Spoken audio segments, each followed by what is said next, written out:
I would like to know what's, from your point of view, the weight of the critic right now in the cinema. Well, I think that criticism is more important than before because the average spectator, I think, has more choices today than ever before because of video and DVDs. I mean, especially with older films. But in theory, even with newer films, because often it seems to me the most important function of criticism is information.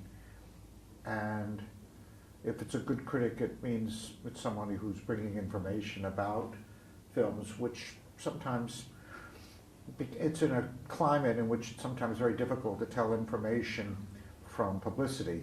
So it seems to me that a critic who's a good critic is someone who knows the difference. Yeah, but given that we have so many options right now, and we have the internet, which is a good thing and a bad thing. Yes. And all the reviews are spreading with blogs and everything. Yes. How do we find the right criticism? Well, I think there's a lot of pressure on each individual.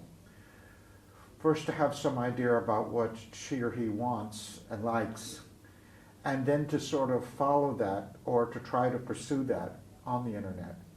I mean, it helps if you begin with particular films that one likes a lot, and one finds out which critics perhaps writes the best articles about them and so on. I think it does put more it puts more pressure on the individual spectator to take the initiative to find what she or he is looking for in terms of criticism as well as in terms of films. But I think that there is actually, I disagree with people of my own generation who say that it's the end of criticism and the end of cinema and all of this. I think it's not true at all. I think it's just that the social aspect is just as strong as before, but it's changed because now people talk about the social aspect isn't based on everybody seeing the same film necessarily at the same place at the same time.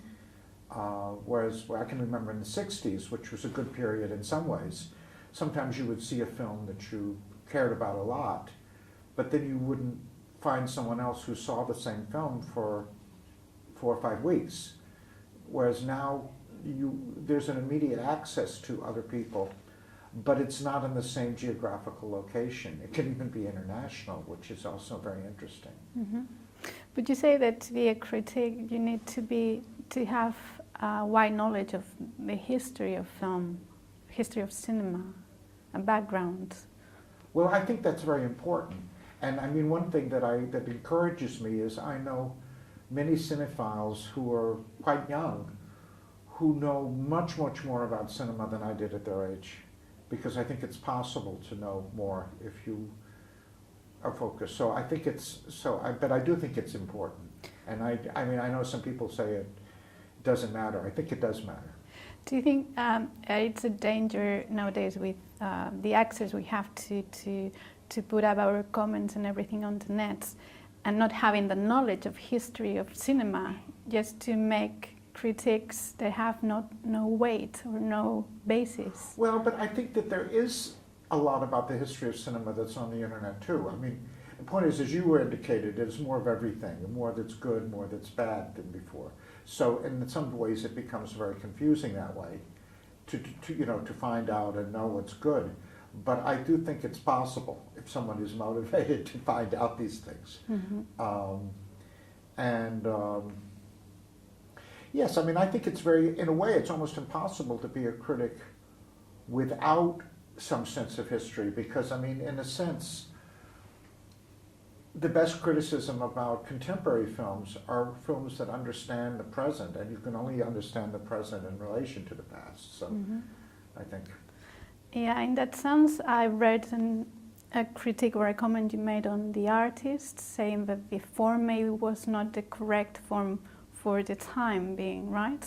Yes. That how can we be inspired, or how can filmmakers be inspired by the past without imitating it? Is that? Well, partly because I think they're not able to sort of imitate exactly. I mean, one thing I always impressed me was Dizzy Gillespie said that he created his style as a jazz trumpeter by trying to imitate Roy Eldridge and failing. Mm. And I think the same thing happened with Godard. Godard was not able to make commercial American narrative films, but he tried to. And his failure is the cinema of Godard that we have in a way. So I think that that's one of the explanations, because I think that, whereas I think it's different from, but they're different kinds of imitation. And I think one reason why I'm less interested in the kind of imitation of Quentin Tarantino is that all he can do is what he's imitating is not, to me, that interesting to imitate even. But it's not, I think it's, I think all important criticism is subjective. So it seems to me that what needs to be imitated is one's subjective impression. There's no objective reality in that sense of what could be imitated or influencing people. So it seems to me that it's just increasing one's vocabulary. It would be the same thing if one were writing, if one were a novelist or if one were a painter. That knowing the past increases your vocabulary in a way. Do you think we are the way we consume cinema nowadays, or films? Yes. It's deteriorating in the sense that we have more access through the platforms on the internet, like movie or other sort of accesses. We have more access to film, but Yes. at the same time, we might watch it on a smaller screen, and we might see it halfway through while. Yes, I think there's obviously more freedom has, limitations, and I think that it's, for myself, I think most important films, I think it's better to be able to see on film, and then if one likes it and one wants to get to know it better, then one can see it again on DVD or video. That's the ideal situation. But I think obviously there are plenty of bad ways. But the point is, even when people were seeing films at cinemas, half a century ago, they weren't always seeing them the right way. I mean, one thing that was very interesting, they were seeing them a different way in any case, because people didn't, I think in particularly, at least in my culture in the United States, in the 50s, people didn't go to particular films. They went to the cinema. They just went to the theater and would walk in. And if it was in the middle of the film, that was okay. They would stay until it was the same point again, the next feature, the next time. So it was a whole different way of seeing films in that sense. And I don't know if it was better or worse, but it was different. Do you think is there one correct way of watching cinema? Do we need to space out films, or can we see 3 films in a row? I think every spectator is different, and I really don't believe in rules like that. I think it's viewers have to invent their own rules. There's a love-hate relationship between the critic and the filmmaker, right? Sometimes. I mean, I think the point is that I think that a mistake that's sometimes made is that there's a confusion between reviewers and critics, whereas reviewers are just about, consumer advice and things like this, and I don't think that's very interesting. It seems to me that the most important critics for me it's not about evaluation. It's about, it seems to me that there's a kind of discussion about every film that comes out that's seen, that begins before the critic comes along and continues after the critic leaves. And good critics are ones who facilitate that discussion, I think. So in that sense, I don't think there should be a love-hate relationship necessarily, unless they're concerned with, a critic is someone who says whether something is good or bad and whether you should see the film or not see the film, but then that's reviewing more than criticism, I think. Okay, so criticism is more related maybe to academic, or not necessarily? Not necessarily, no, I don't think so. Because that's not my own orientation. Okay. I just think that criticism is basically something that can be read later, and it's not just of the moment in a certain way. And just like there are many films that make sense only the week they come out, and then 2 weeks later they're not. Yeah, no, yeah. The same way criticism, there's some writing about films like that too. Yeah. So you need time sometimes, like in cinema, to know what's good from bad, in the sense of naming classics. Well, I don't know if it's even that, because I mean sometimes I think what I feel like I'd like to do is help the person who's reading me reach their own conclusions. They don't have to agree with me, and I think that I think spectators should work out their own sort of menus for what they want and what they want to see. I shouldn't be the one who determines that. I should be used as a tool when they're trying to determine, what they want to see and why and so on. But I would hate to be a legislator or dictator who says, you should see this and not that. And because some people should see a film, some people shouldn't see a film. It's not the same for every spectator, I think. And so it would be silly to kind of like impose the same taste on every viewer, I think. Okay. Yeah. With all the access we have to cinema now, do you think that new filmmakers, the ones you are maybe viewing now at the festival, they have a more wider cultural education, visual cultural education? I don't know if that's true necessarily. I think because what you were saying about the way that people see films on their telephones, so you can't get a very wide visual culture that way. So I don't know if that's true. I think it would be very hard for me to know the answer to that, but I don't think that necessarily. I generally don't think that people are more sophisticated now than they were at other times. I think there are too many changes. It's hard to to simply say things are better or worse. I think they're different. Yeah. And what's the role of a film festival in the sense of giving a platform for films? Well, they're obviously always been very important. They've been important to me, and I think what is very important, though, of the best festivals, is that the programmers have a certain taste and reflect a certain critical positions. That they should be, in other words, I think that the film, how films are programmed together and in what situations they're shown, all of these things are very important. And I think that some critical intelligence and sensibility behind the selections is very important.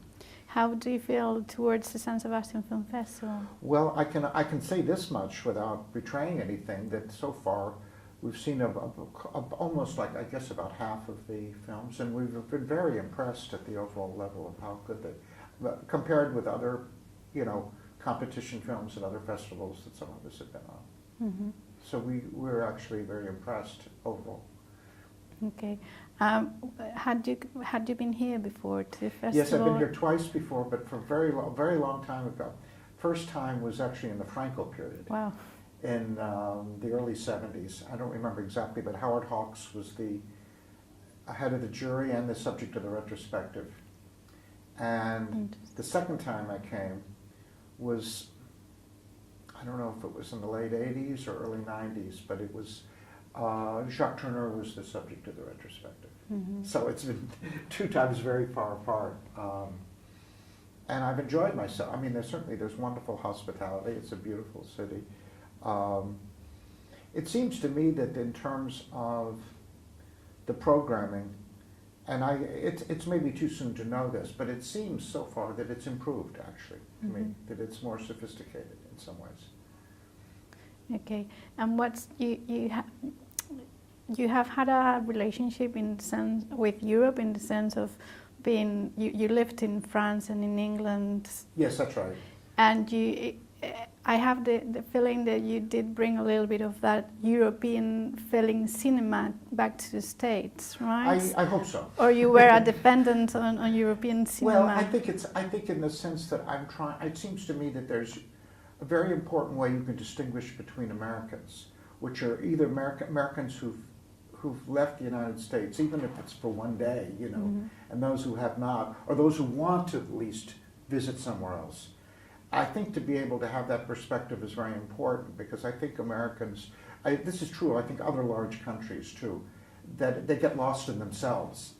And I think that that's limiting. And it's also not only limiting, it's dangerous when they get lost in themselves. And I think that's somewhat true in maybe the same way of China, Russia. I mean, so I think it's important to have a broader perspective, obviously, even if you don't know, and I can't claim that I know very much about. I've never even learned to be fluent in speaking French, even though after living in France. So, but I think it's just knowing that there are other perspectives and being curious about them is very important, I think. Do you travel a lot to festivals?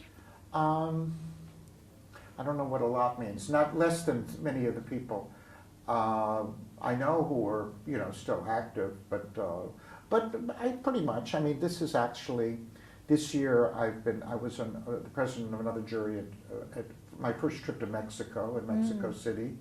I was at a festival in Poland.